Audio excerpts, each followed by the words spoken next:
ఉస్తికాయలు, చెంచులాకు, గురుగాకు,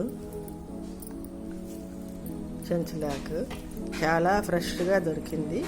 దీనితో ఎలా వంట చేయాలంటే ఈ చెంచులాకుతో తాలింపు బాగా సన్నగా తరిగి కడిగి తాలింపు చేసిన చాలా రుచికరంగా ఉంటుంది. చపాతీలోకి, దోశలోకి, అన్నంలోకి అన్నిటికీ బాగుంటుంది. ఈ ఉస్తికాయలు నూనె వేసి వేయించి ఇందులో సగము వేసి పప్పు చేసిన చాలు. 4-5 పచ్చిమిరపకాయలు వేసి. ఇది వచ్చి గురుగాకు. ఈ గురుగాకు బ్యాళ్ళు అవసరం లేదు. వట్టి గురుగాకు, అలసందలు కానీ శనగింజలు కానీ వేసి చేసిన పప్పు చాలా రుచిగా ఉంటుంది. చాలా గట్టిగా చేసుకోవాలి. ఇది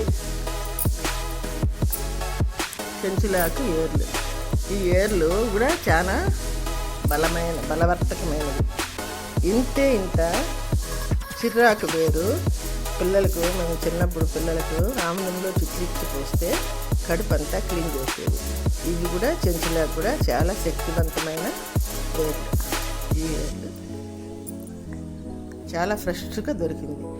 ఇది మా ఊరి ఆకుకూర.